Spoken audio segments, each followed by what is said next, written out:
Kelley, I'm so excited to talk to you and see you. Elizabeth Hamlet said, I need to talk to Kelley, and now we're talking. I'm so excited. It is really exciting to be here too. And I actually just was telling Elizabeth last week, I probably need to put her on like my marketing payroll because she's an incredible friend, but she's also just been incredibly supportive of the work that I do as a transition specialist. And it's funny because we're kind of on these two different sides of transition where I'm trying to prepare students to get to college and she's trying to receive them supportively in college. And I really enjoy working with her. And I'm just so grateful that she mentioned me on your show and Yeah, it connected was us. it was great. It was great because obviously transition. I'm obsessed with transition of going from one place to another.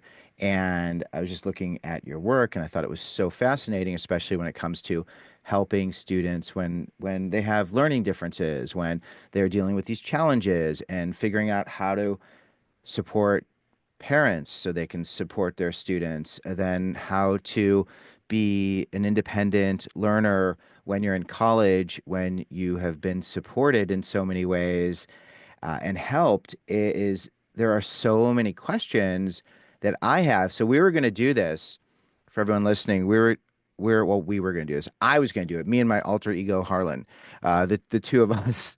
My alter ego's got the same name. It's the same person. But when I say I was going to have a conversation with Kelley. And what happens is I have these conversations and they're so great. I knew we were going to have a great conversation. I know we're going to have a I know this is going to be a fantastic conversation.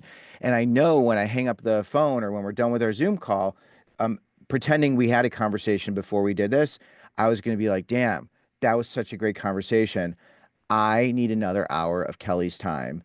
And I should have just recorded the conversation. So, I just decided if Kelley's game, like we're just recording our first conversation as if it was a great conversation that we wanted to share with you again, although we didn't have it yet. You follow that? It's funny because, as I've been listening to a whole bunch of different episodes of your podcast, it's one of the things I notice is that you end up having guests on and you have to sort of repeat things that you talked about earlier in the day. Probably because you're such an exceptional conversationalist, but also because you bring really interesting people on to chat. And so it's almost like if you just record everything that you're talking about. I know. And I've been having these conversations and I want to get into we're going to get into what Kelley does. I kind of teased you a little bit because Kelley is going to help you as a listener, if you're a student or a parent, to really think about some important questions that I think a lot of students don't ask themselves, and a lot of parents don't really stop to reflect on because there's this race to get to college.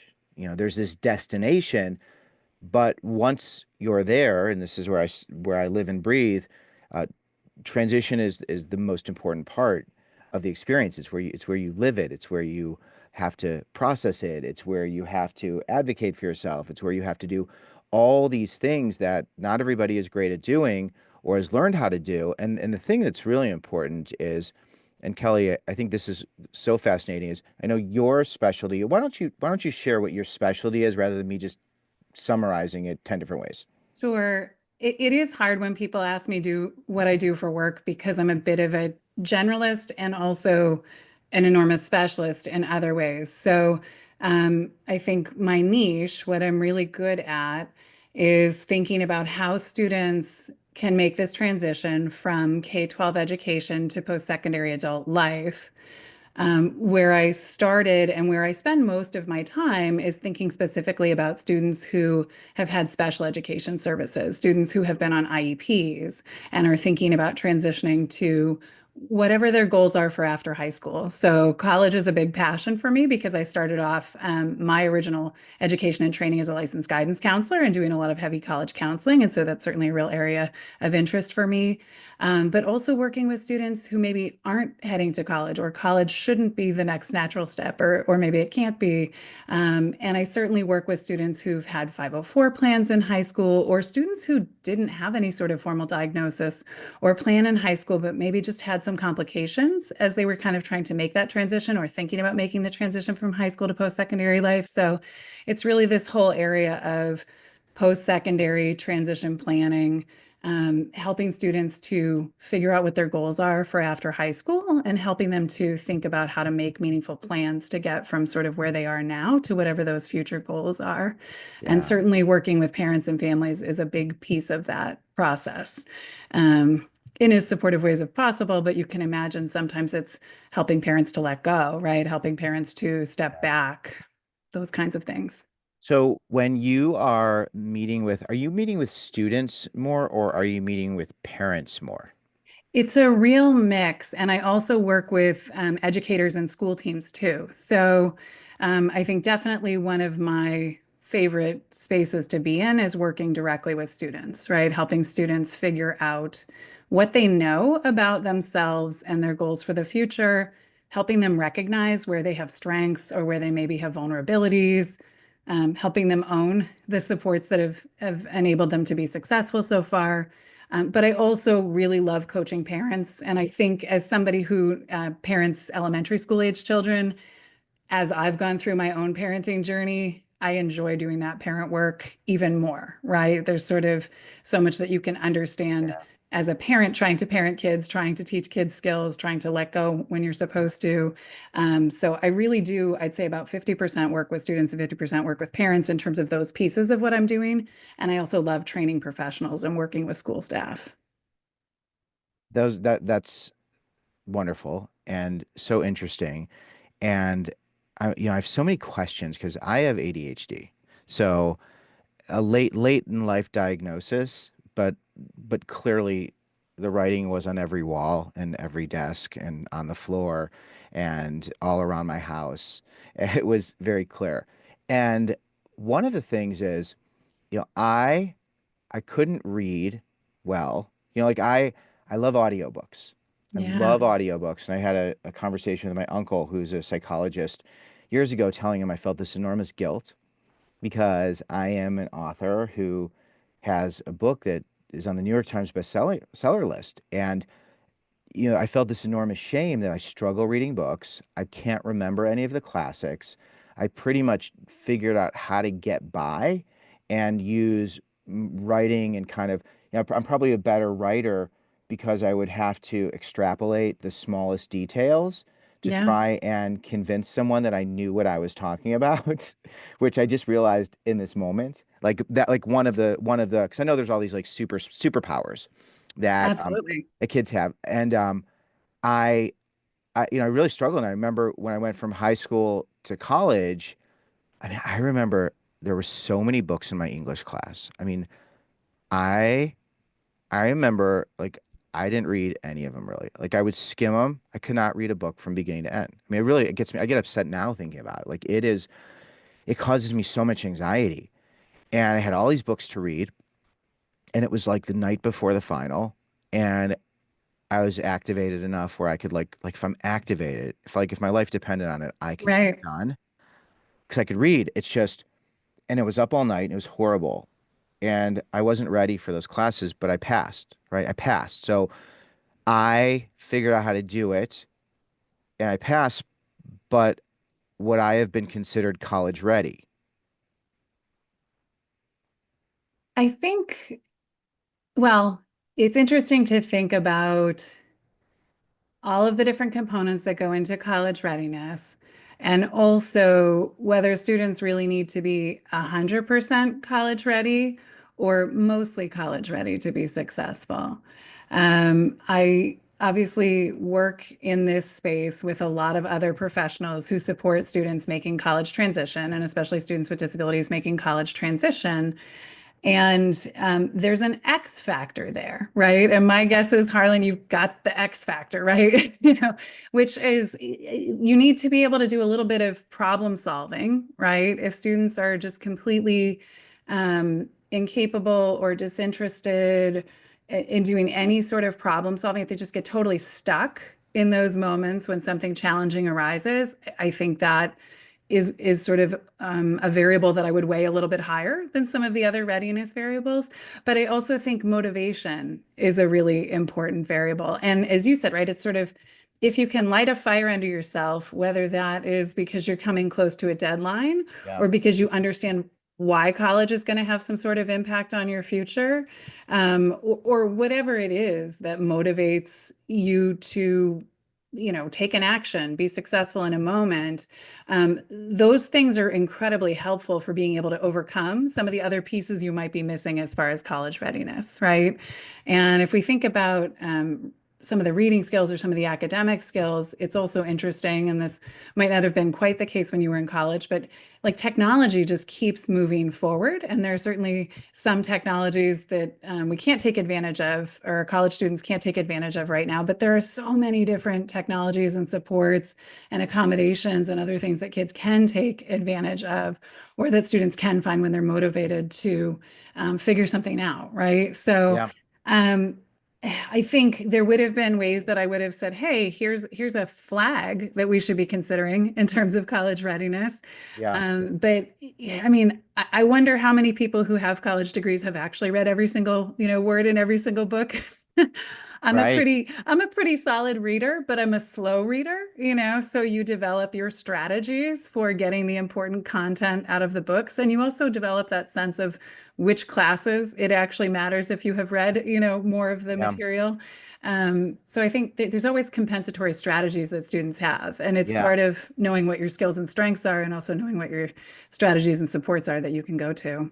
So interesting. We're gonna talk about college readiness. It's one of the takeaways I want everybody to leave with. And I know there are some different studies and assessments that you are real familiar with that professionals will use as a way of just kind of gauging, is a student college ready? And that's really what the question was setting up before, because uh, I don't know if I was ready, even conversation ready, Kelly. So this is interesting. So there's the article, the 31 essential questions for assessing college readiness, and it's on your LinkedIn profile, and it's based on these two assessments, the landmark college assessment and then the checklist from Southern Utah University, and they're linked there. So you could see that, and the way you laid it out, it pulled all those different the questions that seem to resonate the most.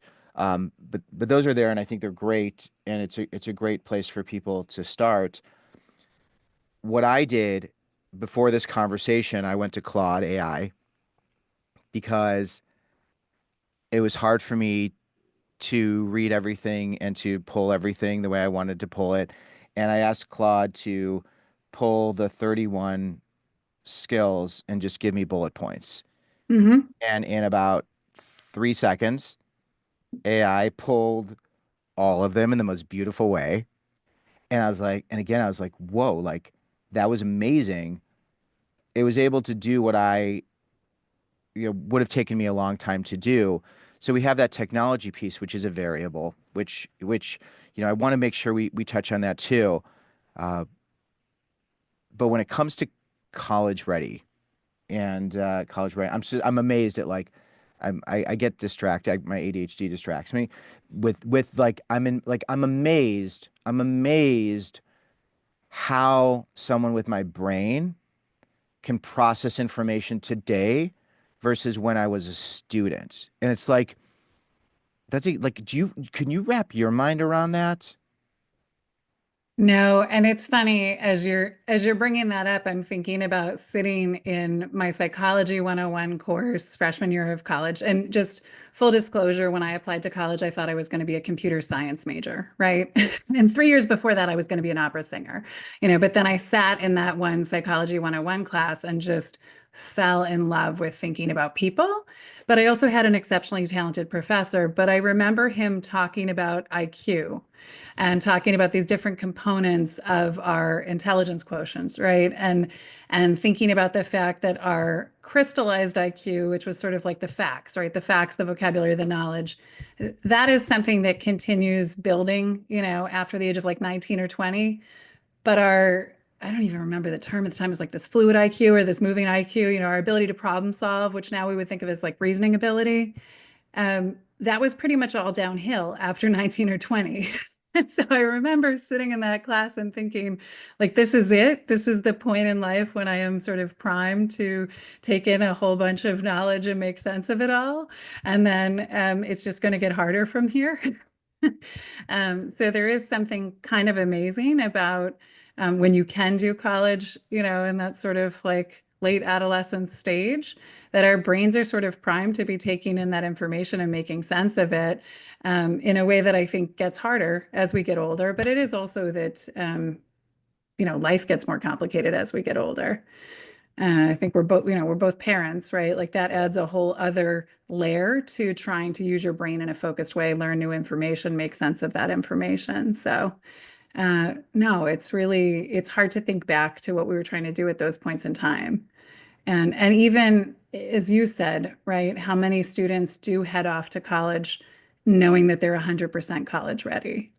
Right. Um, Right. And I think that definition, even of the idea of the technology that's available and how things are changing and how students can access information, and even what you were saying about how, that we're peaked to process when we're in our late teens, early 20s. Well, now because of technology, which can help in so many ways that, maybe we are actually not peaking, maybe our brains peak, but the ability to use different tools and mechanisms to uh, gather data that we've collected and use prompts to be able to then connect different patterns as we progress through life.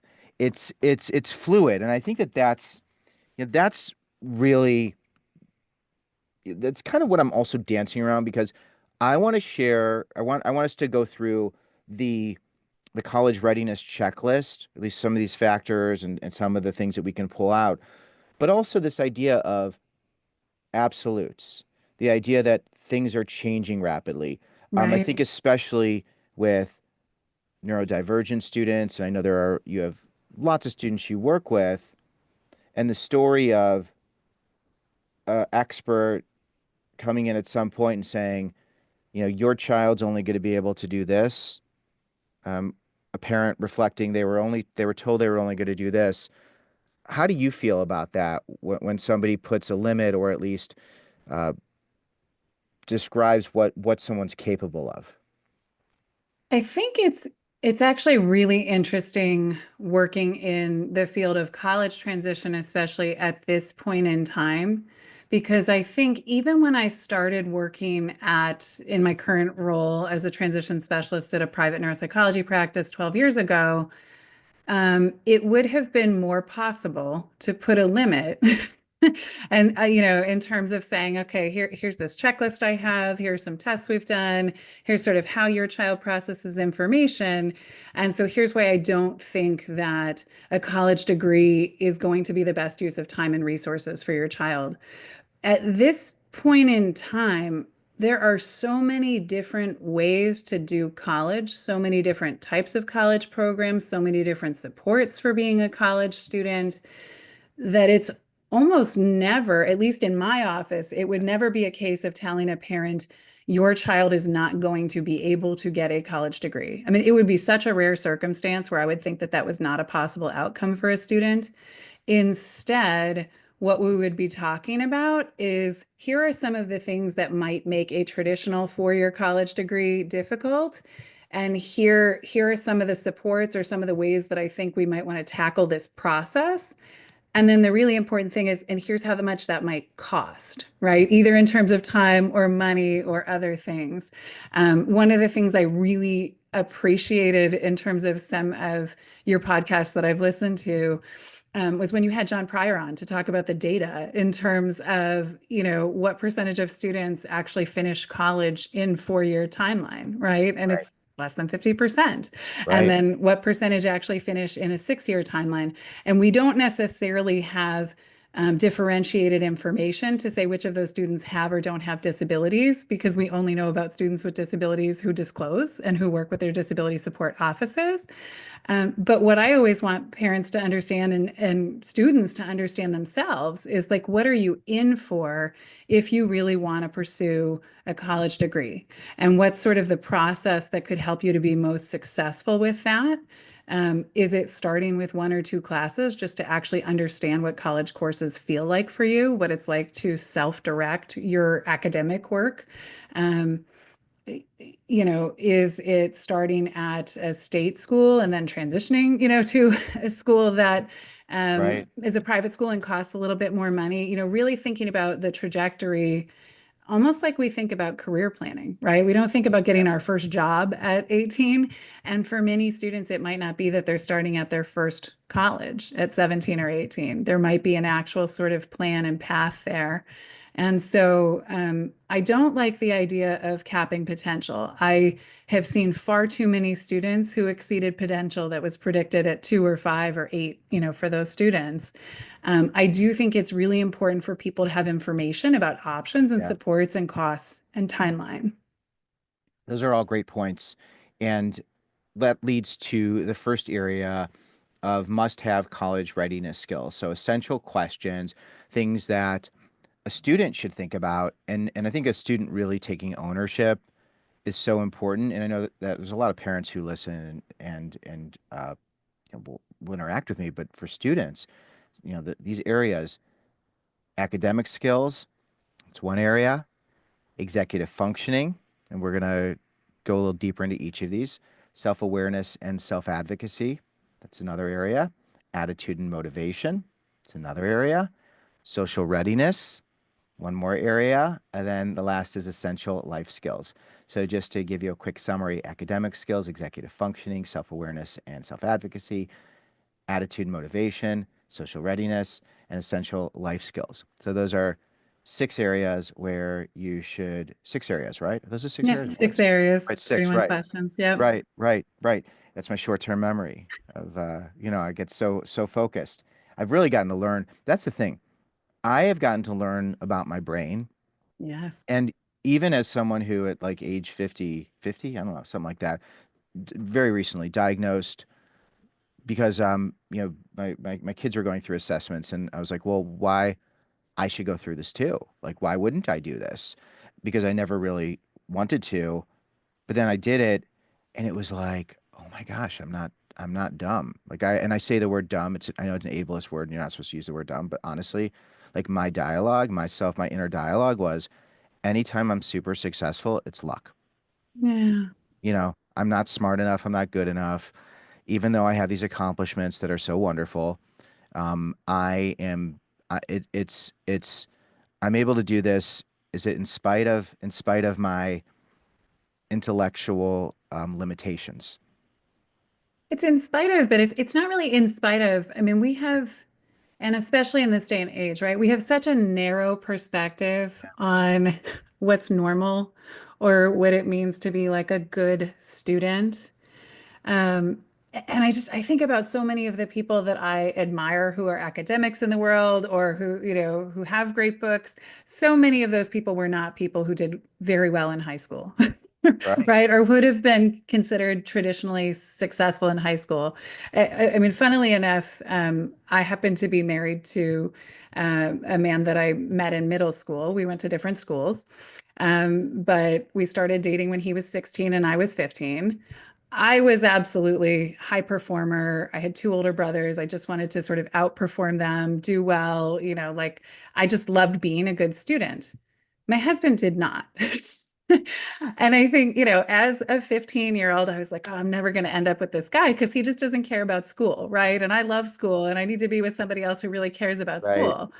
Well, when he got to college, he did care about school, right? He found things that were really motivating and interesting for him. Right. He had semesters that he pulled 4.0s in school, and frankly, he's probably smarter than me. We've That's never done funny. the actual IQ testing to test Right. that out, but we learned differently and we were motivated by different things. I would have just performed in the middle of a room of 500 kids because Yeah. that's what I was motivated to do. I got something out of that. He really needed the smaller classes, the professors who cared. I mean, ironically, I think his favorite class in high school was the Shakespeare class where he read these sonnets. And I cannot to this day really be super Right. passionate about poetry or Shakespeare, even though Yeah. I'm sure I shouldn't acknowledge that. But it's just everybody learns differently. So I don't think you did well in spite of, right? I'm sure there's aspects of who you are, how your Right. brain works, these unique peaks and valleys that you probably have from a cognitive perspective that really are what have made you such an interesting and exceptional writer. And I also think somebody who just relates to other people well. There's a humanity in not having this like sort of perfect Right. profile that I think other people can really understand, but it also helps you to understand other people. Yeah. And I Yeah. do think about this all the time. I think that this is just a totally useless bias, but I do think that people who have ADHD or maybe have some of these neurodivergent or ADHD like tendencies maybe tend to be more successful with social media because they can stick with, stick with, I don't know, this unique platform in a way that other people maybe Yeah. aren't as interested. Yeah, I mean it's been really interesting and I use, I appreciate all those things and the in spite of actually what happens is I get the word in spite and despite confused sometimes. So that's one of the things and I'm okay being imperfect and being an author who gets my words tangled. But what I've learned through therapy and through a lot of just working through rejection, because I'm obsessed with rejection and understanding rejection and separating separating myself from the natural the law of rejection, this law of nature that says we could be the best, the brightest, and we're not always going to get the outcome we want. And that's a human character trait that nobody can deny. Like that's just what's part of being a human being.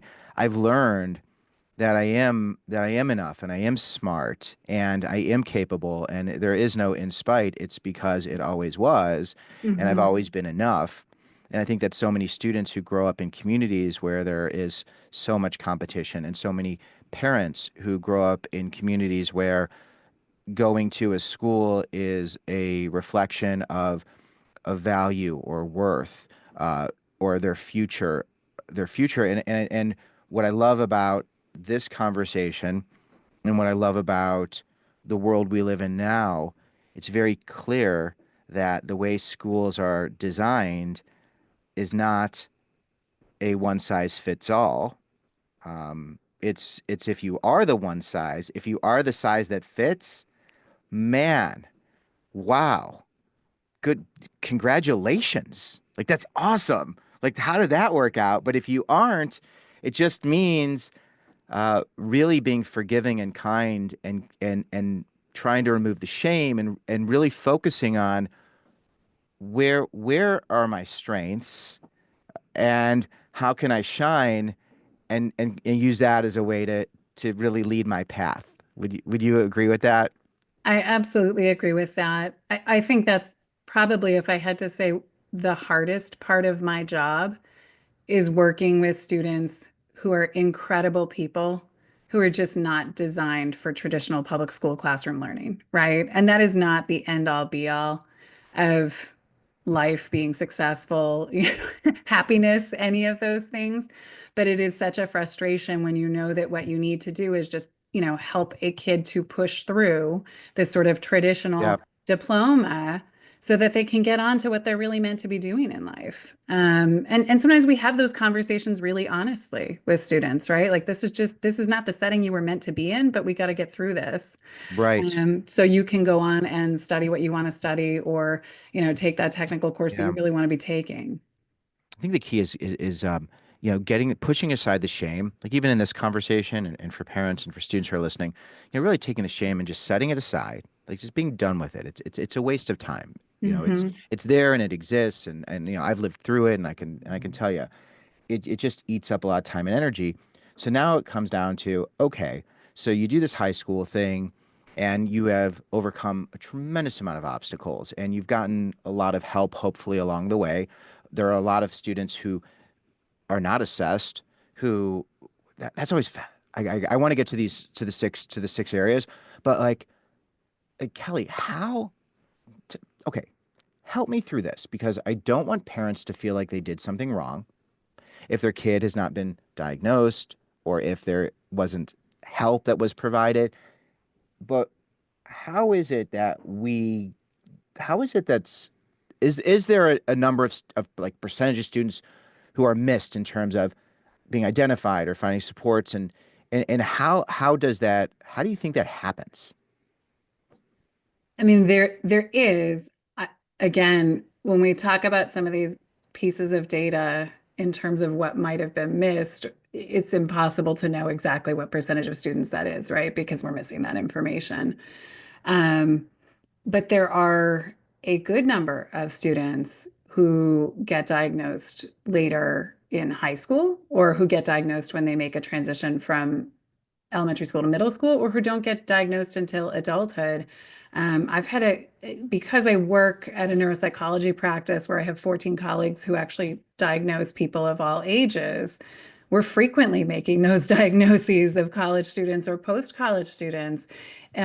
You don't get diagnosed until you hit a struggle. I mean, often, not always, right? There are people who sort of reflect it and come in for one reason or another, but typically you're not going to go in for testing or try to get a diagnosis until you hit some sort of obstacle or wall that you're just not able to overcome in a functional way, right?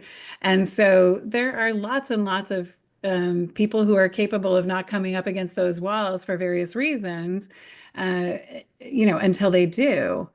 It's also challenging because it's not incentives, but within our schools, students who aren't challenging, right? Students who kind of like blend in for whatever reason, aren't acting out for whatever reason, are just going to be less likely. If you're not the squeaky wheel, in some of these environments, you don't get greased, and that's not on a parent, especially a parent if it's their oldest child, if it's their only child, who doesn't have context around what's typical, what's not typical. So Yeah. it's unfortunate, but so many people, your story is not uncommon in terms of having that aha moment of like, oh, I'm not dumb, I'm not deficient, like this is who I am, and there's sort of really good explanation for why my brain works the way it does. And that happens at a lot of different points in life for a lot of different people. And it is unfortunate because usually it's somebody who's been really overworking, really overfunctioning, often is burnt out by the time that they figure out that there's this reason Yeah. that they haven't fit into this weird traditional model of education we have.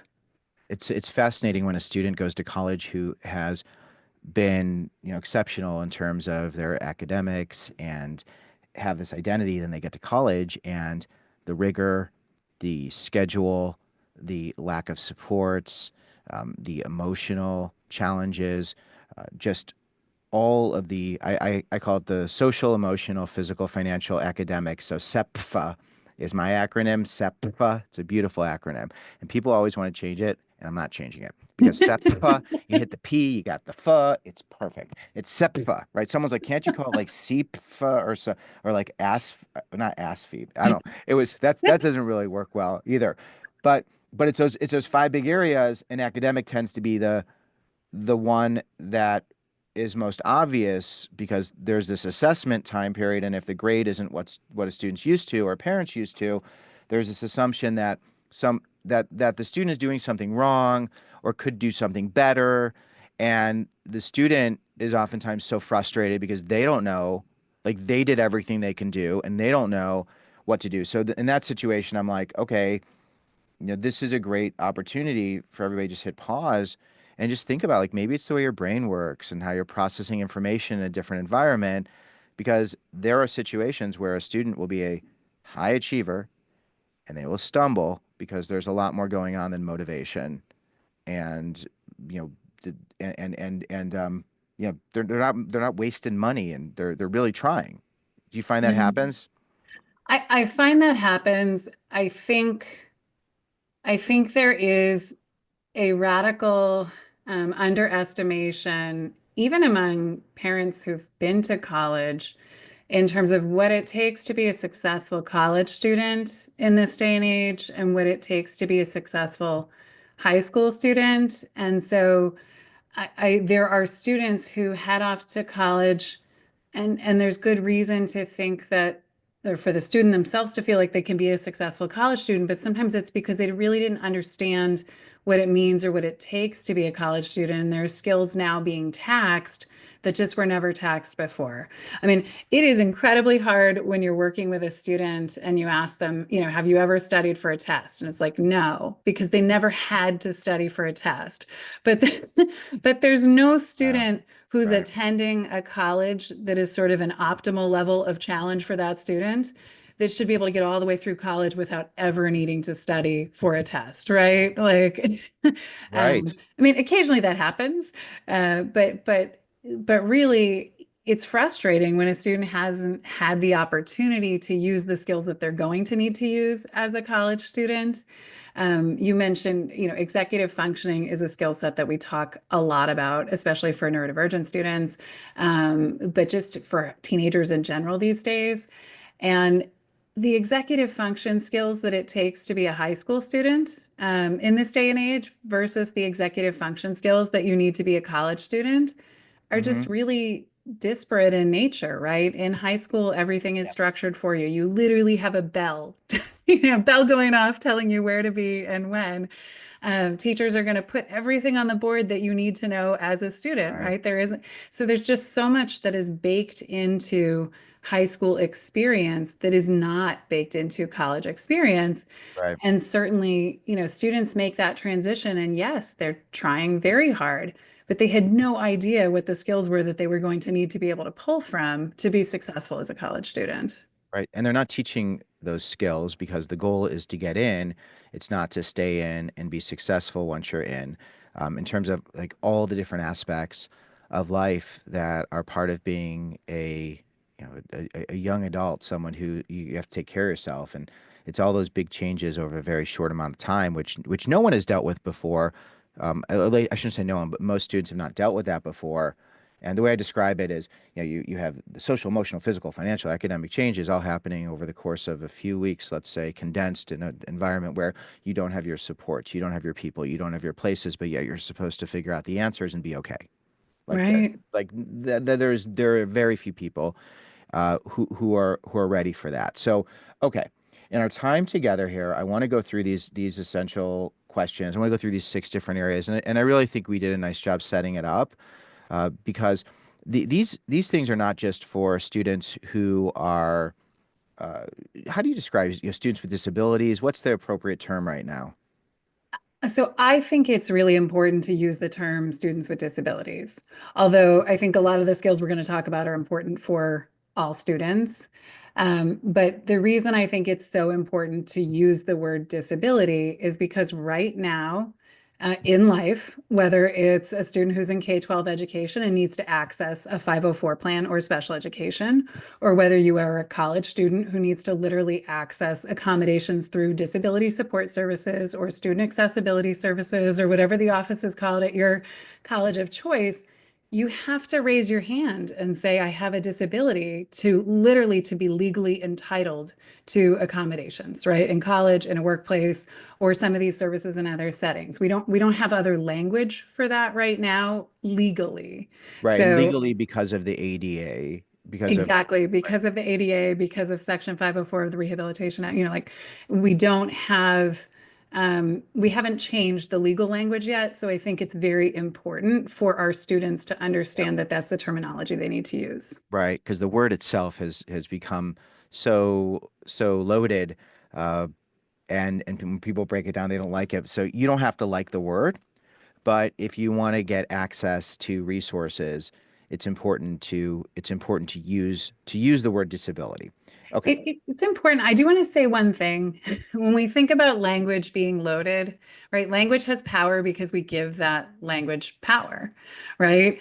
And I think if we have this like gasp moment when people use the word disability, or if we act like there should be stigma around the word, I think we're giving the word more power than it needs to have. It's just a legal term. And as a Right. parent, and as a professional, I think it's just important to it's not a big word. It shouldn't be scary. It shouldn't be upsetting. Right now, it's the legal term we have. People will use language in demeaning ways all the Yeah. time, no matter what, we come up with new language, people use that language in demeaning ways.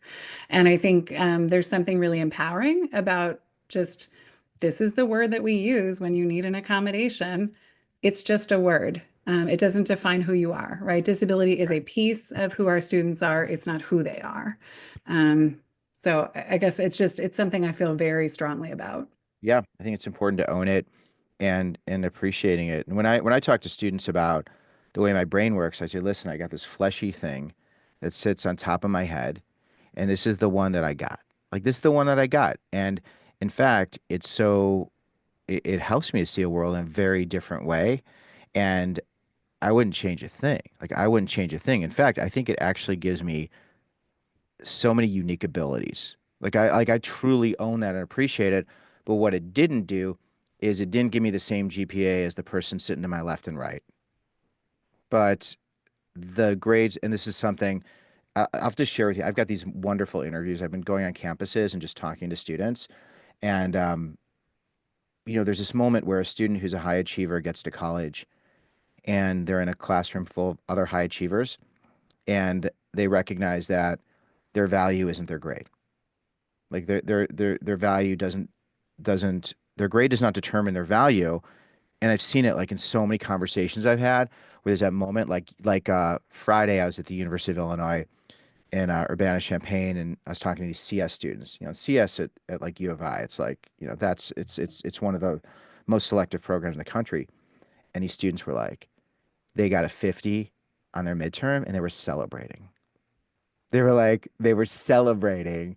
I'm like, could you imagine that you got a 50 and you were celebrating? They're like, oh my gosh, a 50 was like a C. I'm like, but the fact that you got a C and you're still so excited was to them a moment where they were like, just kind of pausing again because people don't recognize that.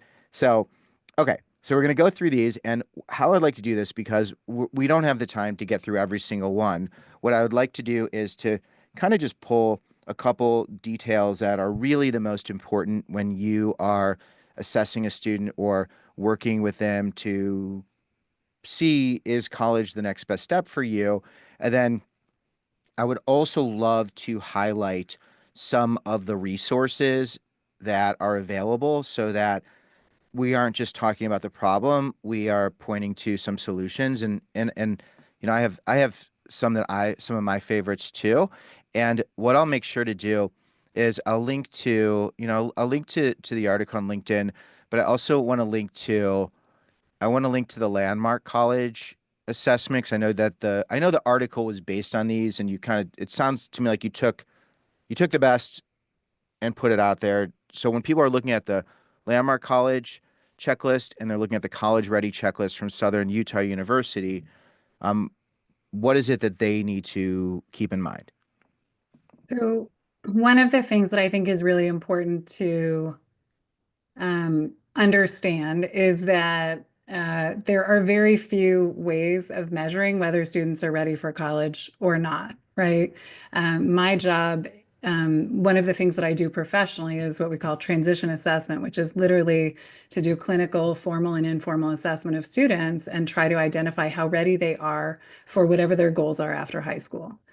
And Landmark College Readiness Assessment has been around since 2009, if not before that. Hasn't really been modified since then. And we don't have a lot of better college checklists since then either. So it's a tool that I started using, 12, 13 years ago before that. But there's ways that it wasn't sufficient for thinking about college readiness for students. And it's the same thing with the sort of checklist from Southern Utah University, because one of the things that's missing from those checklists are life skills and Mhm. some of the social skills. And Right. when you read articles in the New York Times, or when you read articles about college readiness for students, I mean, one of the things we talk about all the time are the life skills, things like waking up on time, right? Being able to wake Yep. yourself up for college without a parent doing that. Um, so these are great checklists, and there are places that I've always felt like they were lacking. And so I've supplemented over time. And then I realized, people often ask, do you have a checklist for that? So I thought I should put out there what I've been using as a checklist, but it really is informal, right? And it's something that's been figured out over time. I do think some of these academic readiness skills, really thinking about what volume of reading a student can do. Can they summarize information? Can they write a research paper where they cite from other sources? The litmus test on these measures is, can they write a 10-page research paper? There are students who can get a 4-year degree in the United States of America right now without writing a 10-page research paper. So it's not like every single one of these is exactly what a student needs to be able to be a college student. Yeah. But I want to know how close students are to being able to do these academic skills, to really think about how ready they are, and also for them to have that understanding when they're picking and choosing a college, because different colleges have very different levels of rigor in the country right now.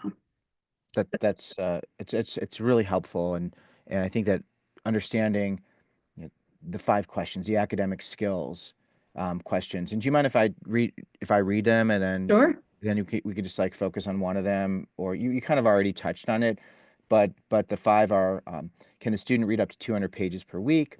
Does the student have a system for taking notes? That's number two. Three, can the student write a structured 10-page paper with references? Number four, does the student have a method for preparing for tests and exams?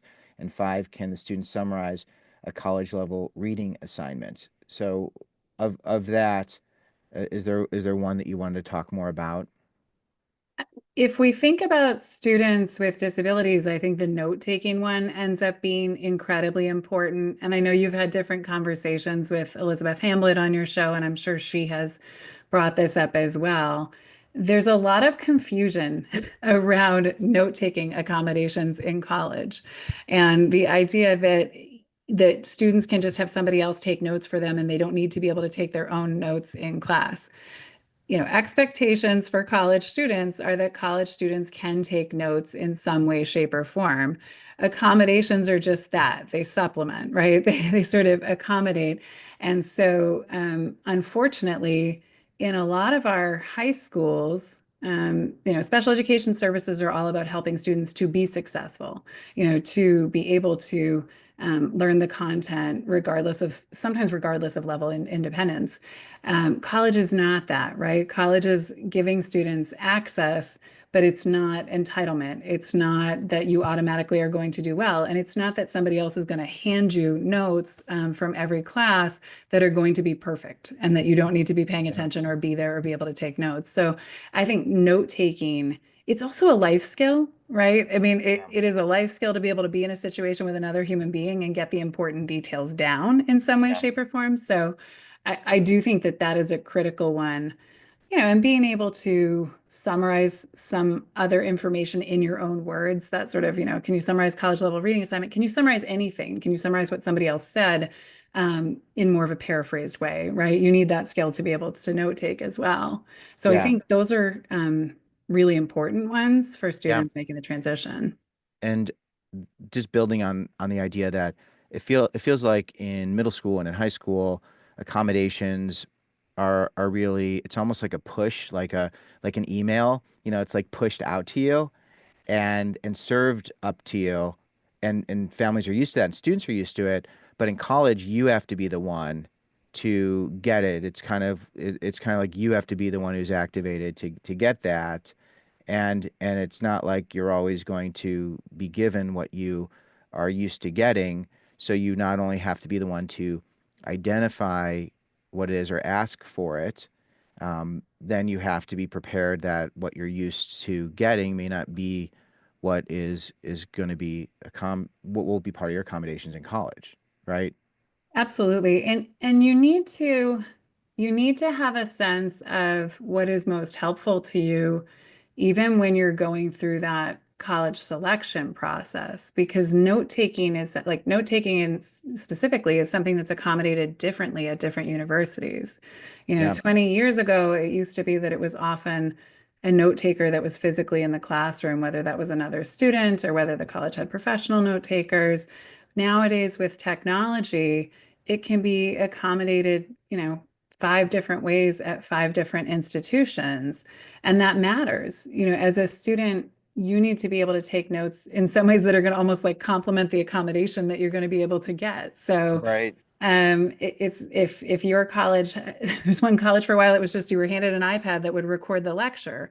Well, if you have processing speed challenges and you're having a really hard time taking in that information, then you just have to go home and keep listening to it over and over and over again. I mean, that I would go out of right, like that's right. probably not the best college for you. And so Right. there's a piece to sort of matching your strengths, your skills, and even your accommodation needs Yeah. with your school. and I also wanted to mention one more thing, and this came up in that conversation with Elizabeth, and we'll link to that. I've had a couple conversations with her. There's this piece of if you are a student and you are, let's say, starting in high school and you are getting accommodations, or even in middle school, I think even going to middle school, it's this question of if you have it, you should certainly access it when you need it. But get as you develop these skills, you being as proactive and taking ownership as much as possible in anticipation that you're going to have to be the one to take care of you when you get to the post-secondary level. Would you say that's accurate? Absolutely. I think it's really important um, to think carefully about accommodations from the start, both the adults involved in the process and then the student, as soon as a student can be part of that. If it's an accommodation that a student really isn't going to use, we never need to put that on there, right? There's a skill that they need to build instead.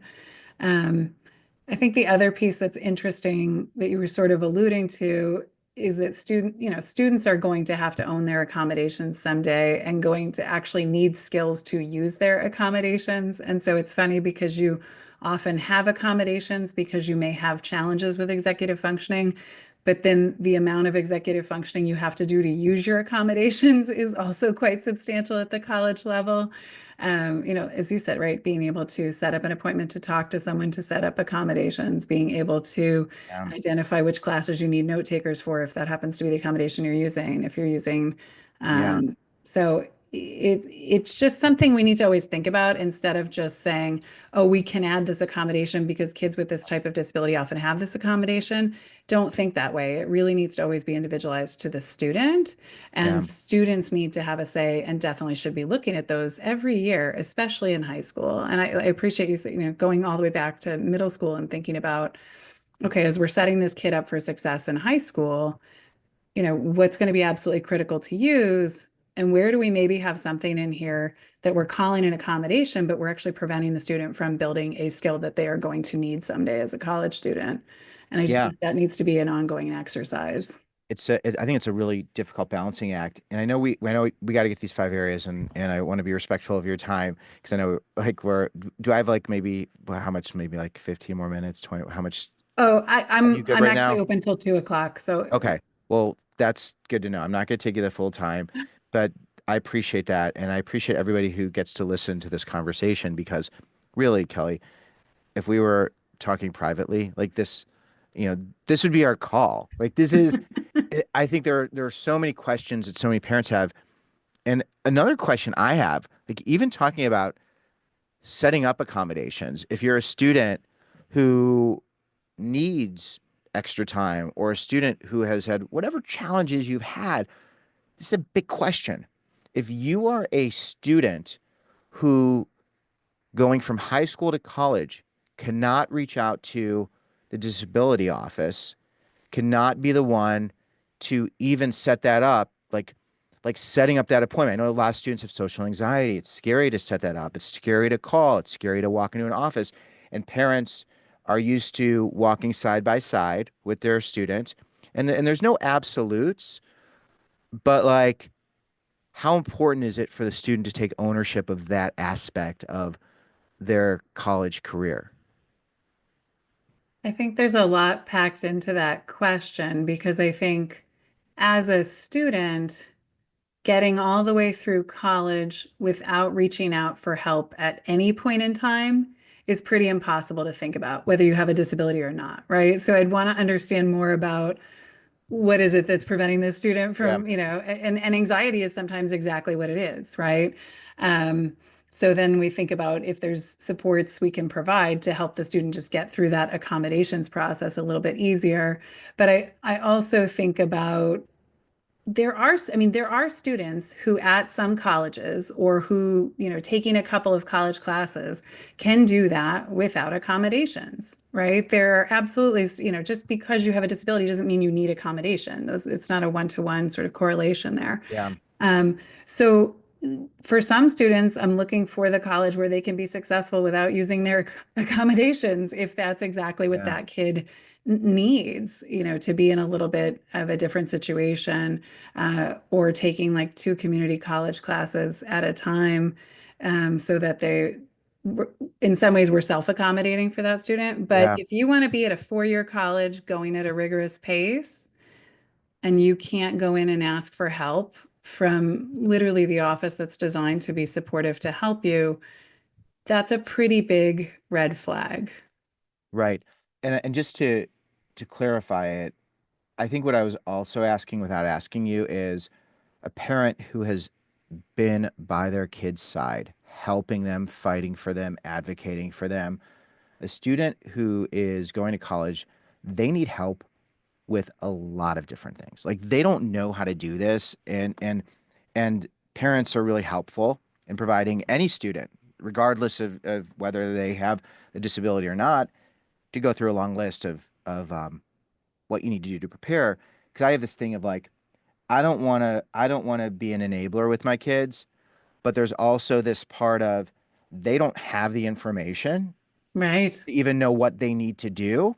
So if they like even going through the information of the disability office conversation, a student doesn't necessarily know the questions they need to ask in order to support their academic progress because they it's not something that has been asked of them before. So all of a sudden it's like, oh, if you can't do this, and I set this up, like if you can't do this, then it's a red flag.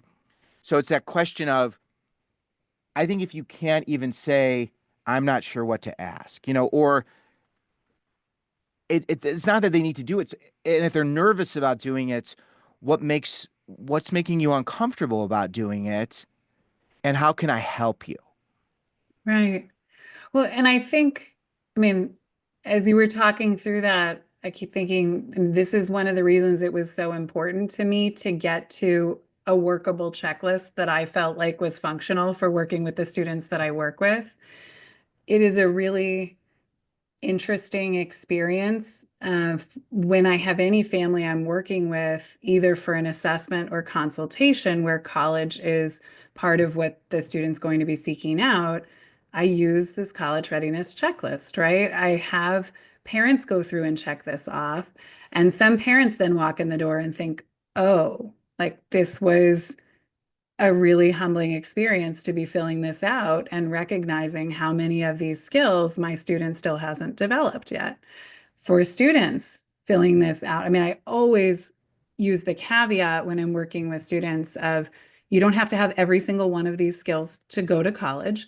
And certainly you don't have to have every one of these skills yet. Like that's why we're working Right. together.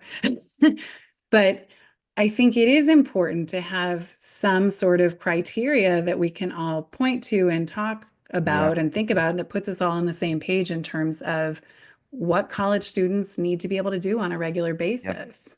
So I think every student should go through this, answer these questions, and appreciate if I don't know the answers or I'm unsure, that's fine because there are going to be people and places where I can access the support. And if there's areas that are sensitive or areas that come up once I'm there, because you're not going to always know, well, that's I mean that's really where that's where I live in this space. It's who are your people, where are your places, and how long will it take to get what you need in order to get where you want to go. But if you don't even have an idea of what the expectations are going to be, oftentimes we internalize that and judge ourselves and then become too afraid to get help because we feel like there's something wrong with us because we didn't even properly understand what the expectations were going to be. Absolutely. And it's a lot to expect, right? It's a lot to expect a 17 or an 18-year-old young person to really be able to picture and put themselves into what college is going to feel Yeah. like. And I mean, this is sort of a shameless plug, but it's one of the reasons that I fell in love with your book, The Naked Roommate. And I can't tell you how many times I hold that up Thanks. on calls with parents when students are thinking about going to college. I say, we need to find a way for your student to read this book because what your student is going to need is a realistic Mm, understanding yeah.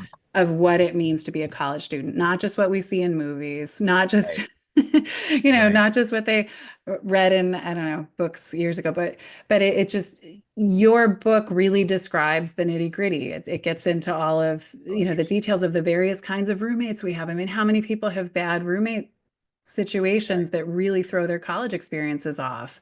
Mm, So I think it's very important for students to have realistic understanding of what college is. And for some students, um, with disabilities, we talk about, I mean, you mentioned all the different kinds of changes that students have to right. go through and skills that they need to have to be a college student, and that we're asking them to do that like in a 2 month period of time between being a senior in high school and being a freshman in college. Wow. I'm a huge fan of staggering the need to use those skills for some students when that's what they need, right? Maybe Yeah. not living on campus and taking all of the college classes at the same time for some students, Yeah. or maybe living on campus but not taking all the Yeah. college classes to start off with, right? Like thinking about how we can scaffold the need for using all of the different skills. That's cool. You helped me, with Naked Roommate. It really is. It is an expectations. It's a tool for expectations, and I've worked on updates in the fall. There's going to be updates, which I'm really excited about because it's this living piece. But it really does. That's so interesting. And then another Use thing, I it. don't. I was say we use it. So we do one-on-one coaching with students, and we often will use it. It's sort of just a one-on-one book club with Yeah. students, right? Going through that, being able to So process the cool. information with another Yeah. person. And there's a school called New England Academy on the North Shore in Massachusetts that uses it as part of their college readiness curriculum. So funny. So it's very cool, I think, for students to be able to read it and then talk with other high school students about it, sort of where it's meeting their expectations or where there's a huge surprise, Yeah. and just being able to prepare better for what college might be like. I have to tell you, I'm doing this thing. I don't know if you know about Best First Year. It's my college coaching and success program for parents and students. So it's as much for parents.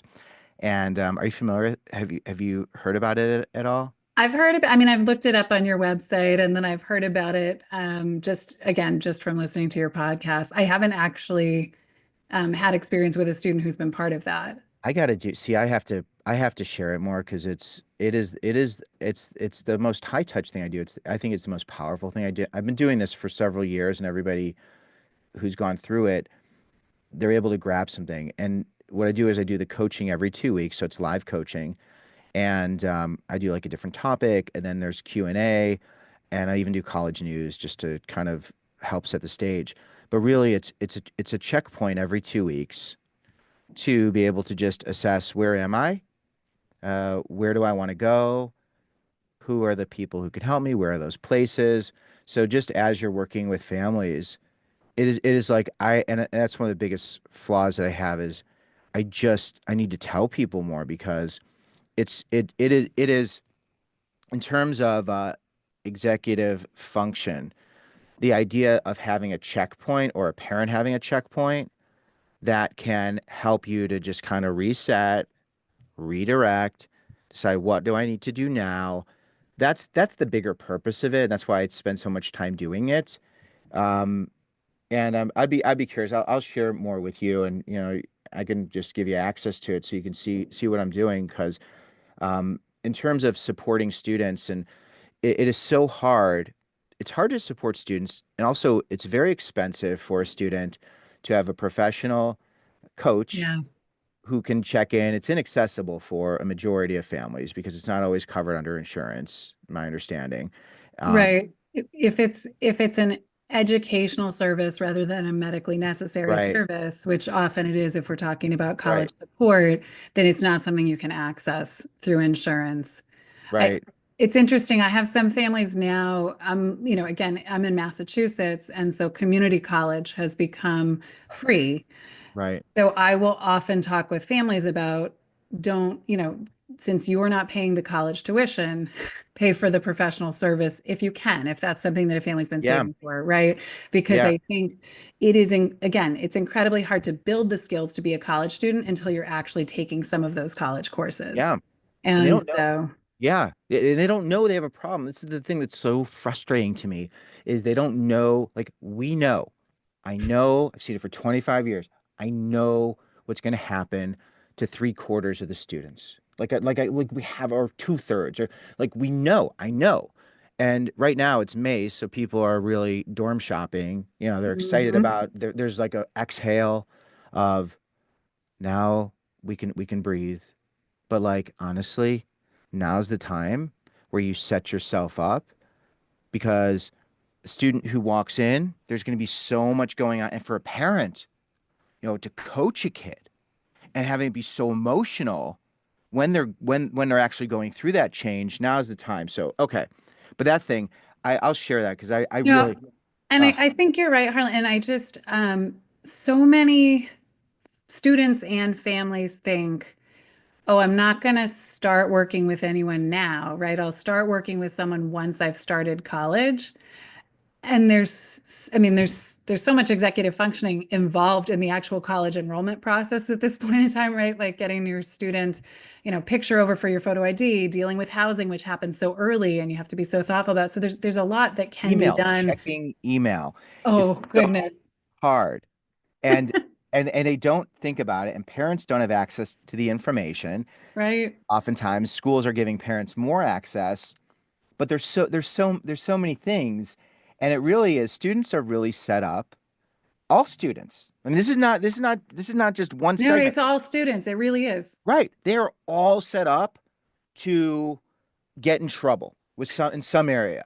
Right. And it's like, and I see it, and it gets worse. So anyway, okay.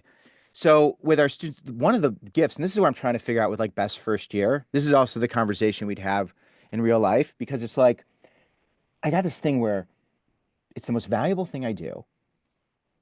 The outcomes are undeniable, That's and great. and people don't know. It's like they don't necessarily know. So maybe in terms of getting it to people, I work first with, you know, professionals who have partners with families who know they have a child. Like if you're a kid who knows you have some challenges with executive functioning or your timing or advocating for yourself or those different life skills that on this assessment are kind of in this gray area, it's like you already know you have a problem. So let me be your partner Hmm. as you go through this process. Because I've been like talking to independent educational consultants, and some of them have been, offering it to their clients. But the thing is, the clients don't even know what it is because what I'm doing is something that's never existed. Right. And it's filling a specific need. And I've got my videos that I do, which make it clear there's a problem, and you see in the comments there's a problem, but it's really finding who knows. Like, everybody can benefit from it, but it's like who has a very clearly identified need and a problem I can solve. And I'll continue the conversation with you, offline as well. Right. I think, I mean, I do not know how to get accurate information out to families about what the success rates are when students are making this transition to college. I mean, that's what I appreciated so much about you having John on the show, right? And being able to kind of identify those Yeah. things. Families and our brains are built to do this, right? Our brains are built to have this sort of confirmation bias that we, we believe something to be true, we get more information that makes it feel true. And I feel like in some ways, when students get a college acceptance, when they get that college acceptance, especially if it was to a university that they didn't think they could get into or the parents didn't think they could get into, all of a sudden, every piece of information coming in starts to look like, oh, yes, my kid is definitely ready for college and definitely going to be successful at this institution. Even if up until that point in time, the family was questioning readiness, the student even didn't even know if they wanted to Yeah. go to college, right? And Right. and so it's so unfortunate and it's so powerful Yeah. that all of a sudden people start to believe something that really isn't likely to be true. We Yeah. know there's a good percentage of students that are going to drop out or transfer after their freshman year. We know that there's another percentage of students that aren't going to finish. And I think if Right. people really had that information, they would think more seriously about something like first year experience, which is so important because if we can get a Right. kid through that first year, right, they're so much more likely to be successful. If we can get a kid to join one club or two student activities, they're so much more likely to stay at that school. So, yes, I mean, it's an invaluable thing. And as you've talked about before with other guests, right? if you can finish college 1 year earlier, the amount of savings to the student in terms of the money on the tuition and the, Right. earning potential is enormous. So anything we can do to help students make that first year more successful is good for any student, right? Disability or Yeah. not. So I think what you're doing is incredible and it's really important, but it's so hard to get this accurate information out to families. It is a, the college is a business, and it's very emotional, and there are expectations that if a student goes to this next place, then something really wonderful will happen. Mhm. And that is that there that is not how it works. And it's those skills, and this is the part I want to get to. We're going to get to the other ones, to the other five real quickly. We're going to get to those, but the idea of the Gallup Purdue Index, the big six things that students do. And in that conversation, I'll link to the John Pryor conversation, because we talk about the big six things that students need to do. And I think that those big six things that cause that help a student to have positive outcomes, the club or activity, Yeah. where they're involved with extracurriculars, or have that professor who makes them feel like they have value, and doing collaborative experiences. These are all things that also go hand in hand with the college readiness piece. They go hand in hand with I'm also going to link to Lisa Demore, the most recent conversation with her. It was so, because we talked about college readiness from an emotional standpoint. And one thing she shared with that, I said, when do you take that kid home? When the kid's like struggling at the point, and they're like, I am miserable. I hate this. I can't do this. This isn't working. And she said, there are obviously situations if a student's going to harm themselves in any way. Those are different circumstances. But if the student could just do one thing, what's one thing you can do in the next week? Just what's that one thing? And what you were talking about, even in terms of the scaffolding, or in terms of going to community college and starting to figure out what's one thing you can do. And if you can do these things and get in the habit of doing these things, and Hmm. you're going to be set up for success. And I wanted to add one thing to the academic skills area, because I feel like I feel like there needs to be an updated assessment, and there's stuff that's really missing, and I could even collaborate in some way. But the academic skills, it should be, can you talk to your instructor? Hmm. And then that's not that could be under self advocacy, but honestly, it is part of the academic area, I think, of specifically, because the positive outcomes and graduation rates are directly correlated to a student's ability to be able to engage with those instructors. Yes. So, I, yeah, I think it is often framed as a self-advocacy skill, Harlan, in terms of being able to effectively request support or ask a question in class or things like that. And that gets complicated. When you do evaluation yeah, and you try to yeah. lump things into different skill sets, Tricky. so many of these things are overlapping, Yeah, right? Your executive functioning skills impact your ability to ask yeah, for help or set a goal or things like that. But yes, it's absolutely part of being able to be academically successful. And it's tricky too. It plays into, if you need certain things that are accommodations, but they're not actually really disability related accommodations. Like I think about, probably everybody needs to hand in one paper late at some point in college, right? And right. you don't need to be identified with disability support services to do that. Yeah, You need to have a relationship with your professor to do that. And you need to be able to ask to hand it in late before it's actually due, right? You don't send right. that email the day after it's due. So absolutely. Being able to communicate with the professor, being able to build that relationship ends up being critical for success. Yeah. I think I wanted to lump it into that because when I talk to students on campuses, because I'll walk around and do these interviews, and I'll ask them when they like me, which it's nice when they like me. I get, I'm not, that's not the important part. When they like me, it's exciting because I get to ask them a question and learn about them. I don't care about me. I care about, what did I share that was so valuable to you? And repeatedly, talking to my professors, talking to them, engaging with them, because it is a life skill, it's an academic skill, but it could be even in like two areas, because that ability is so important because it translates to any situation, but specifically, and even in these, there's there should be, and I get like, I'm trying to solve a problem. It's a mission. I know you are also on this mission.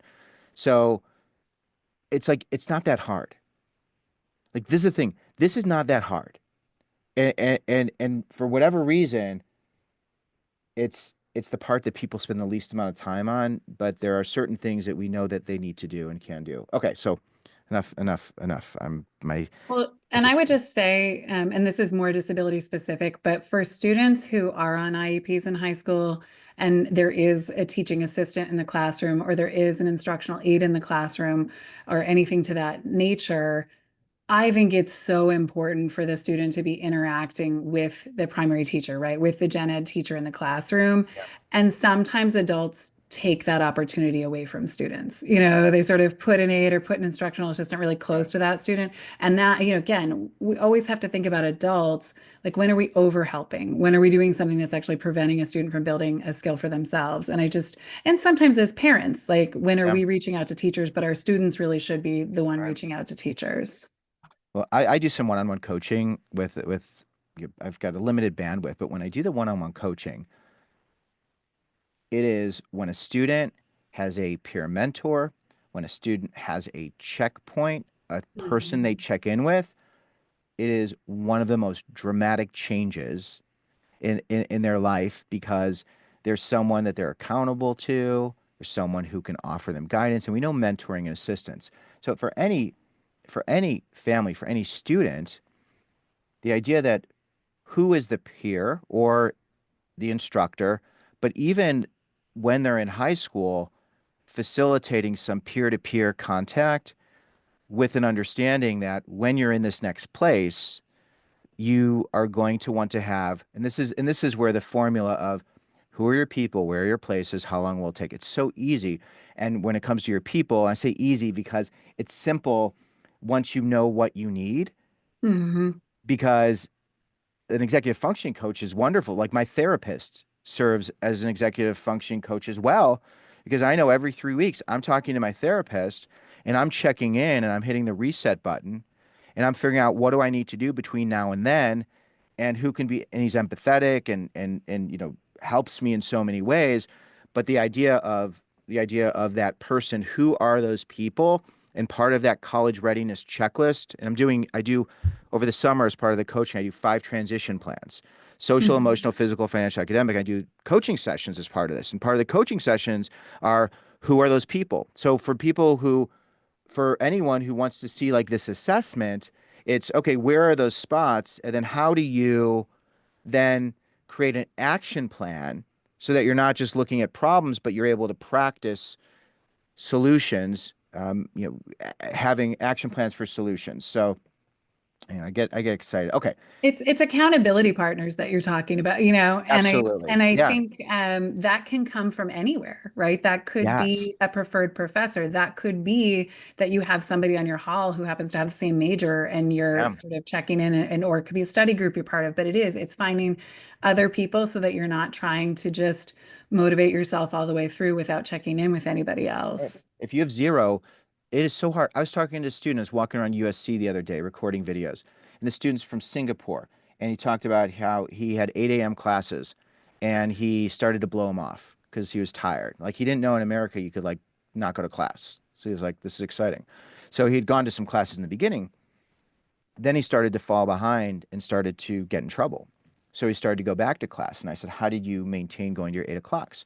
And he said, "We all held each other accountable. Yep. If one of us wasn't there, we got the other person. We found them. We all had to depend on each other." And it was that idea of an accountability partner. And the students who struggle, they don't have their people, they don't have their places, they become impatient and panic.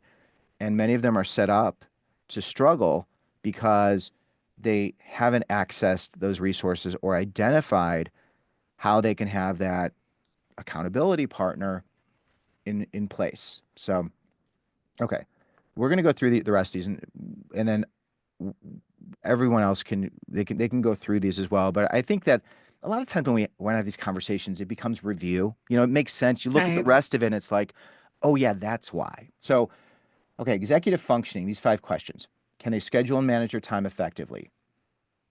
Next, do they have a reliable system for organizing their projects and materials?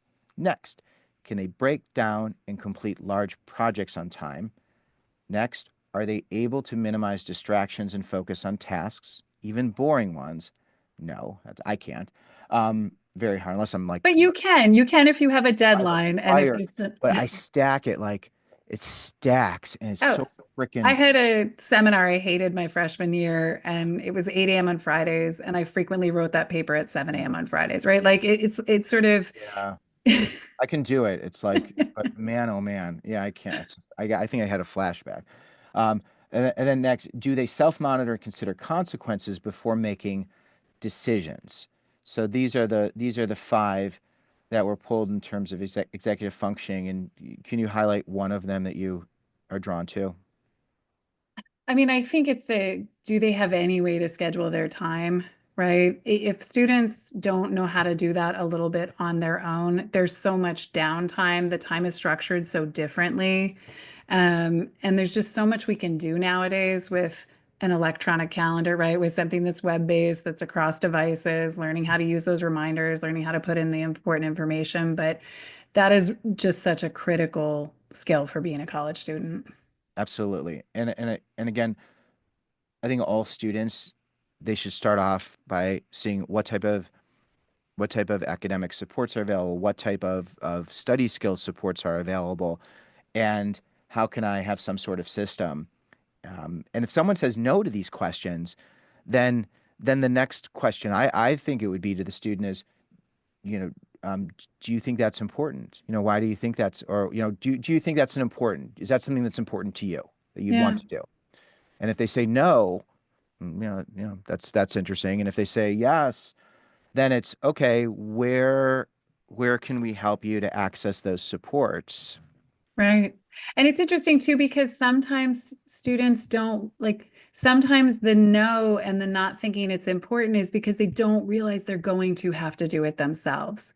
Yeah, There are so many wild expectations about what is a service that a college provides yeah, that are just not real in the world. And so sometimes there's more psychoeducation about what happens in college and what doesn't happen in college that yeah. helps students to understand why a skill is important. So another question asking the student disability office, and every family, I highly recommend you do this. If, well, this is May, if you know where you're going now, Now, this is right? the time. This is it. And you can ask them about the accommodations you're used to, and go through that list and say, what should our expectations be? Or the student said, what should the expectations be for me in college? Would you say that's a good way to approach it?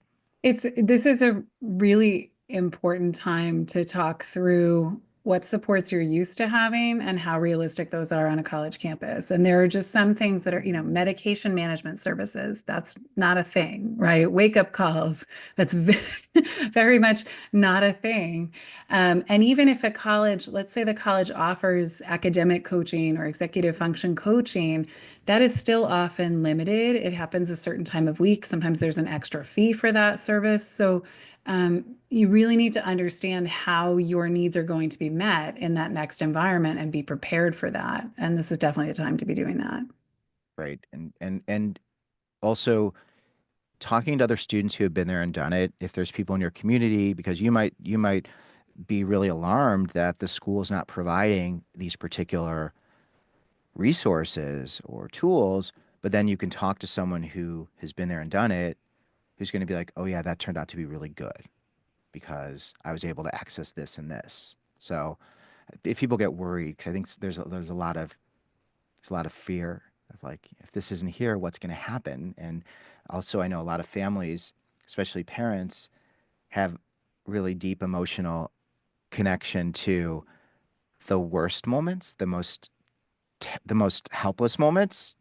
And I think that those feelings sometimes can bubble up when there's this big change looming and you're not there uh, to be able to advocate as quickly. So I think it's really important to say, and this is, again, this is not truly not scientific. This is an informal checklist, but it's important to say that when Landmark designed their original checklist, the way that they sort of identified the criteria for scoring it was to say students who have 80% or more of these skills are very likely to be successful, at college without a significant amount of additional support.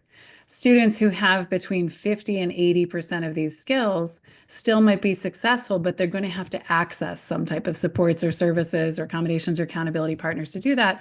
And then students who had below 50%, that's where you really might need to think about, is this the right time, right? Or are there other things we need to do? Now, again, that's not scientific, it's sort of recommended, but I think it's helpful for having those discussion points. And it's not that we need students to have 100% of these skills to be successful, right? There's just some guidelines that you can think about. wonderful. So we'll plow through the rest of these, and anyone who's listening, I'll include links to all this. And if you have questions in this conversation, you can always listen to the podcast. You could also watch the podcast on YouTube and share your questions. And Kelley and I could always get together if Kelley wants to. I mean, like she could say no. She'd be like, I'm I don't done. know. This has been a pretty bad conversation, so I don't know Right. if I'd want to come back. I mean, you never know, right? It might feel good, and you're like, oh, I can't do this. But if there are questions, and we can answer those questions, or even Yes. provide something, maybe like a month or two in when there's problems, because it's I say it's fun. It's more interesting when there's like real tangible problems. When a student's like, I'm not going to need that, and then it's like, oh crap, like I'm in trouble. And I think as we get to the next one, self-awareness and self-advocacy, I think for parents, it's really important to give your student room to realize they need it, even if they need it, right? Like give them room to struggle a little bit, because I think that's going to give them the motivation to be activated to seek those supports.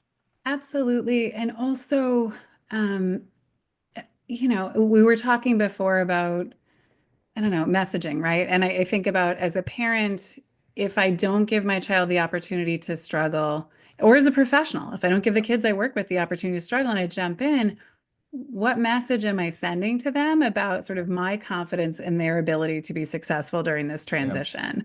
And yeah.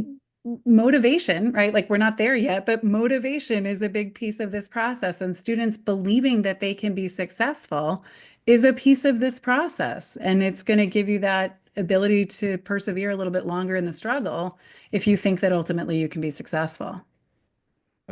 Agreed. And the parent has to believe.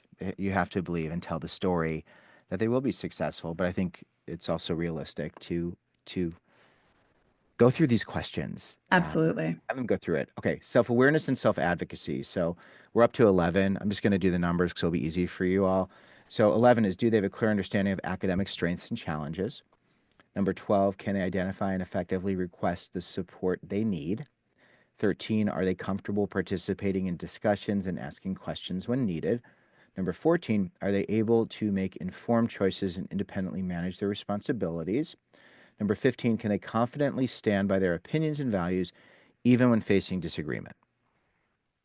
Anyone you want to just highlight? Yeah, I mean, I think the self-advocacy skills, we see this time and time again that they end up all being very important for students. I think, students knowing when they need help and knowing who to ask for help Yeah. is really important. And that is something that you can teach and you can talk about in advance, right? At least the sort of knowing that there is help available and where to go get that. And then, there's nothing wrong with checking in with your kid to see if they've used, like have you done an office hour? Have you reached out and, you know, gone anywhere for help with anything? Do you have a relationship with your RA, with your resident assistant, right? Like just this is important. If your kid's not using any help, it's going to be really hard to get through. Yeah. And I think that one of the big obstacles when it comes to self-advocacy and self-awareness is this self-rejection. This idea that I'm an imposter or someone's going to discover that I'm not enough. And this is where anyone who wants to do a little more of a deep dive, the whole law of rejection and the whole winner learn framework of you could be the best, the brightest, you could do everything right, and the law of rejection says that not everyone and everything will always respond to you the way you want. And when you could recognize that part of going through change is not always getting the outcome you want, or not always knowing how to interact or get the information, instead of looking at it as a flaw, it's really part of this big experiment, because this first year is just a big experiment. It's your getting comfortable year. So as part of this experiment, you're going to discover where you have those vulnerabilities, and when you're too afraid to get help because you're afraid someone's going to judge you or think something, well, that's a really great moment to just pause and tell the story of who you are and why you're there and how you're using help. So I love the reframe with that. Absolutely. Okay, attitude and motivation. Number 16, do they have a clear, achievable goal for their first year in college? 17, are they motivated by genuine curiosity and interest in learning? 18, can they pursue activities and opportunities independently? 19, are they confident in their ability to succeed and open to facing new challenges? And 20, do they have a long-term vision that connects college to their future goals? I think it's that one. It's the fifth one. It's like, do they know why they're in college? Yeah. Do they know why they want to go to college? And sometimes it's just, I want to have a college degree. Like that can be, Do you think that's part of, enough? Because I students tell me that, and I don't let that be the answer. I, I, I say, why do you, well, I say, I how's want it the college? why. It needs to connect to something, but I think it is. I think it can be enough if they have a reason for that, right? If they have a Right. reason they want to have a degree, but yeah, they have to. I mean, they have to have something that they're Yeah. interested in actually learning about, right? Yeah. I think that question of and sometimes I get self-conscious because I've done a lot of talking during our conversation, and you're an expert who's done you do so much wonderful work, and for me sometimes it's like when I get to talk to an expert and I get to reinforce the things that I'm sharing, it helps me to even understand and have clarification. So if I hope I haven't talked too much, I was thinking about that, that I've added to it. Is there anything that during this conversation that you wanted to say that I didn't give you room to say? No, no, I enjoy two-sided conversations, right? I think that's one of the things that I love about being in a field where I'm passionate about helping the Yeah. students I work with is that I get to collaborate with other Yeah. incredible people who also are excited about the work that they're doing. And so I intentionally collaborate with other people, network, reach out to other people because I think that helps us to do our work better when we can have Yeah. those back and forth conversations and not just be immersed in our own opinions. And I think I work with a certain set of students in a certain part of the country, and that, and I love when I get to work with students in other parts of the country or professionals in other parts of the country because I Yeah. just think this is not a one size fits all process by any means. Yeah. And what works for one student may not be what works for another student. And, again, that's why I say it's not having every skill here, it's having many of the skills. And I think there are students who getting that degree is an enormous motivating factor for them. Um, and that can make the difference, but there have to be other skills that go along with that. Yeah. Yeah. That what do you want, and the wild curiosity piece, because I work in a lot of communities where parents don't ask their kids the question, do you want to go to college? It's okay, so the next step is college, so we need to be thinking about that. And I think one of the most powerful things a parent could do and a student can do is also be able to answer that question, do I want to go? Like, do you want Hmm. to go to college? Because you might discover they don't want to. And if they don't want to, well, it's going to be really hard for them to be successful.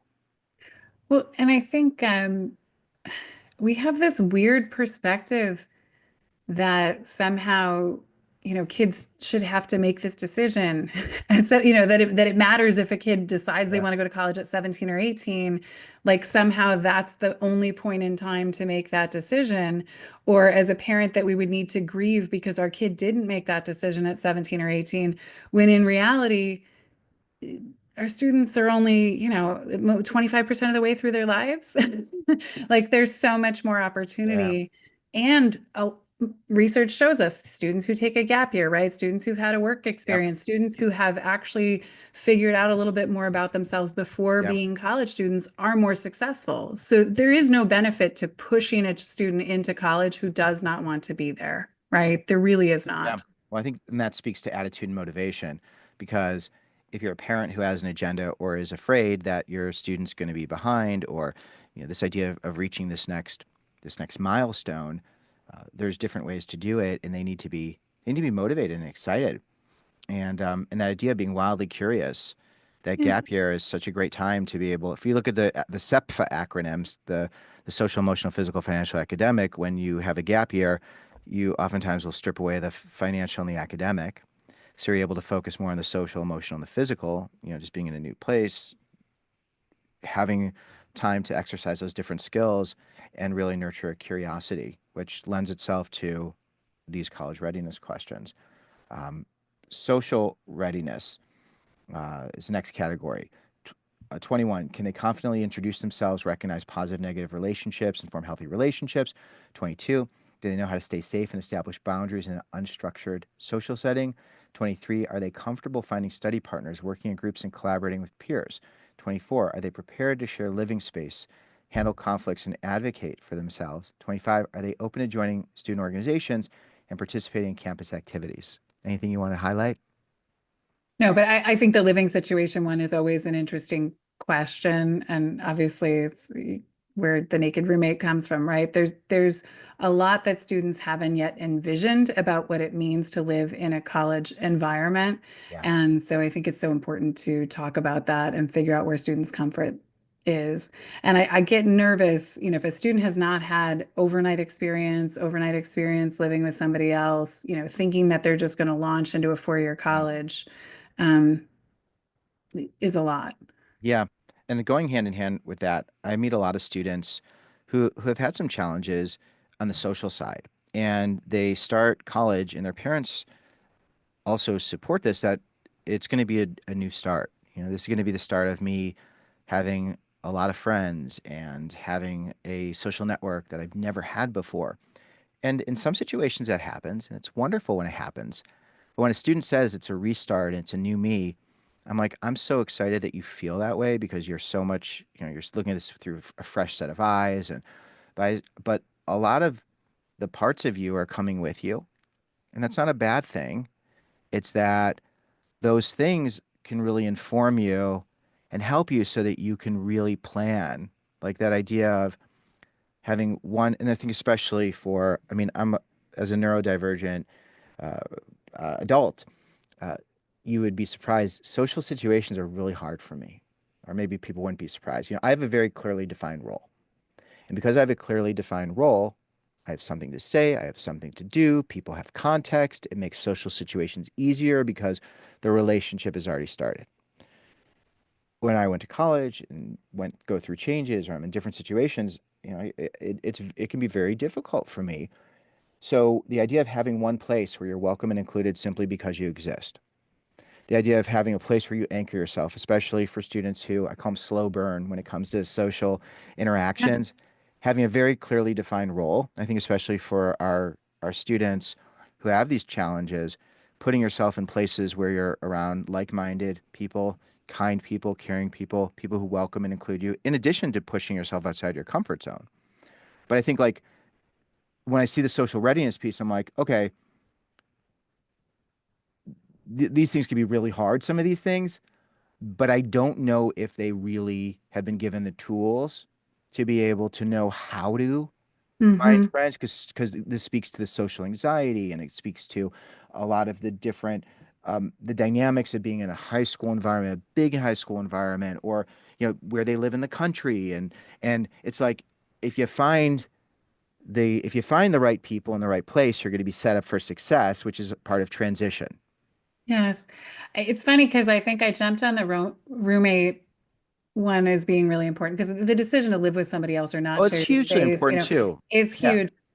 But the next question after that and whether students are open to joining student organizations or participating in activities is enormous because so many students socialize better in a Yeah. structured situation, right? So many people do better in Right. a social situation where they have a shared interest or a shared activity with the other human beings that they are socializing with, right? Where they Yeah. sort of know what to expect, where it's got a very defined set of, time expectations. And Yeah. I think we know that that's important for students persisting through Yeah. college is sort of being involved, but it's also just important for finding your people. I mean, you're not Yeah. going to do that if you haven't joined anything, unless you're just really adept in highly unstructured situations, which I don't think is a lot of people.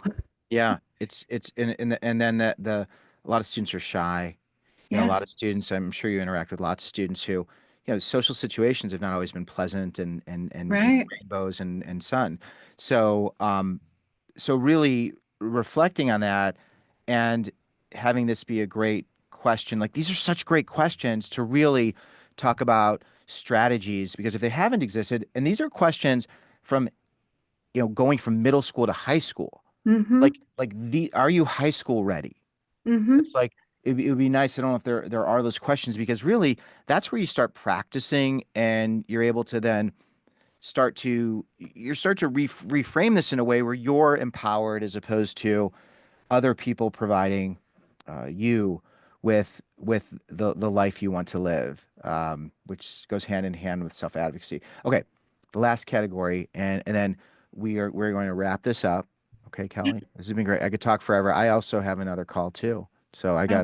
I didn't realize it, but I have a calendar that flashed to me that I have something else because my executive functioning skills are ones that I need calendars, and I have here. I have my journal. I have my notebook. This is my daily notes here, and then I have another one, a journal, and I even have like the back of envelopes I write on. Sometimes I can't find it. I need to have that. Okay. Essential life skills. This is the last one. 26. Does your student practice consistent and effective self-care? 27, can they independently manage personal medical needs? 28, are they capable of preparing simple meals and managing household chores? 29, can they wake up and manage their daily routine independently? 30, do they know how to budget and manage their finances? And 31, can they seek help when facing personal challenges? I mean, we've probably talked about waking up on time a few Yes. times, and I do think everything starts with that. But the self-care habits, and I know those don't always look perfect for teenagers, but we see a lot of research point to very basic things like your sleep hygiene, eating in a way that's going to at least nourish your body, right? And then regular movement, exercise, like exercise. What's nice is if you pick a big college campus, you've built in regular daily exercise to a student routine, right? And I talk about it, picking jobs, picking college campuses, picking things that are going to sort of force the self-care routines that are going to help you to be effective. But those skills breaking down has an impact on students. Even though we know that adolescents can have crazy sleep routines. And especially, I think if all three of those are a Yeah. problem, that can be important to think about.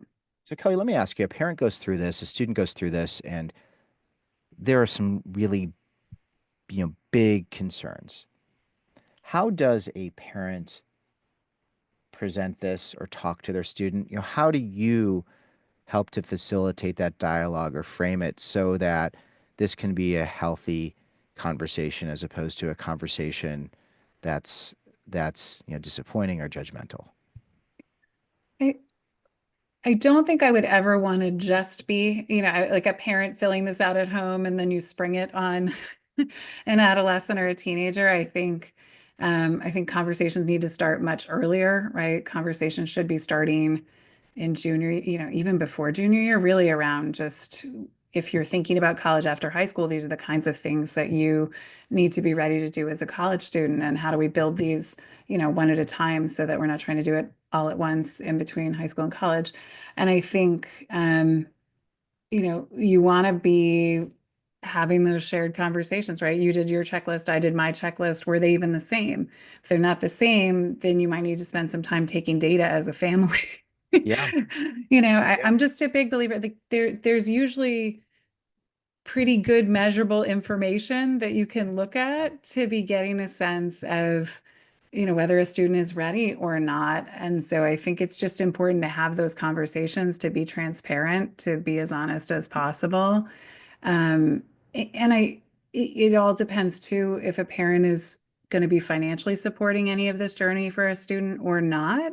I think I think, as a parent myself, I think I would then have the right to have a conversation about if I'm going to be, if you're going to be working for me as a college student, here are some of the things I would expect from you, Yeah. to fulfill that. Some students can really turn it around and show some incredible skill development once you've had those honest conversations, right? Once you've pointed out that something is important. So I'm just a big believer in honest dialogue, Yeah. um, Yeah. sticking And with whatever you've talked about. absolutely. I know we're wrapping up. We got to run. I think, gosh, just because I know if I don't touch on it, I think that idea of the parent, yes, the money is really important and there should be expectations, but the idea that a student is doing this for themselves rather than doing it for the parent, I think is just so important because it is, if it's for the parent, at what point does the intrinsic motivation kick in? And if Right. there and I feel like that needs to be that, and like the money part, it's a fear activator. And it's like, if I don't do these things, then this is what's going to happen. It's a consequence, as opposed to when I'm in a place where I'm doing this for those reasons. So, I just wanted to touch, and there's nothing, I'm very sensitive to, I know you were just sharing that. It's part of that, part of the bigger piece of, yes, it's part of it, but then how, if it's like a year, and I was talking to Lisa about this as well, Demore, of like, if it's a year, like how much time do you have? And I think that part of like having very baseline expectations in that arrangement is so important. Yes. Well, and I think the earlier we can start, and it's so hard, like I acknowledge that it is incredibly hard in terms of all the activities that happen in households, in terms of all the expectations that happen for seniors in high school. It can be hard to be structured. It can be hard to follow through on expectations. But I think we need to be having some level of expectations for all the household members as early as possible, Right.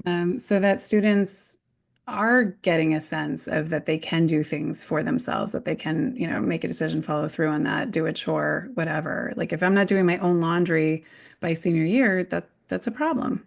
Yeah. I think those are they're so important. And as a parent, I'm constantly figuring out, am I saying the right thing? Are my limits? Am I too lenient? Where is that? This is so wonderful. I love that you're able to share this. I'm so grateful for what you do and how you support families. For students who want to go through this assessment, I highly recommend you do it as well. You could just do it on your own, and I'll link to all the resources, to Kelley's article, and then the two different guides, the landmark and the Southern Utah. And if anyone else has any other types of assessments you want to forward to me, I'm so interested. Kelley, if someone wants to continue a conversation with you and to take advantage of your resources, what's the best way for someone to learn more? So I mean, I don't know if my email address is going to be included, but it can. I mean, people can look me up on Kelley Challen, Challen. You'll find my NESCA email pretty easily online. But I'm also all over social media. Yeah, And I started a Substack, and it's all at Kelley, Kelley, Challen, Challen, transitions, transitions. So, I have Substack, LinkedIn, Instagram, Facebook. Variety of ways that people can follow up with me. And I also try to put out accurate information as regularly as possible. terrific. Well, I will link to all this in the show notes. And I'm so grateful that we could have this conversation. I want to thank you so much for being so generous with your time. We talked way longer than I even had planned, but it's so interesting. I hope everybody enjoyed this. I know I certainly did. And I just want to express my deepest gratitude. Thank you for being here. Thank you so much for having me, Harlan. This was really an honor and a privilege to get to talk to you for 2 hours. And I Uh, just, I'm so grateful for all of the work that you do for students. I'm grateful for the resources that you have provided that I get to use with my students. And this has been a lot of fun, and I just really appreciate you.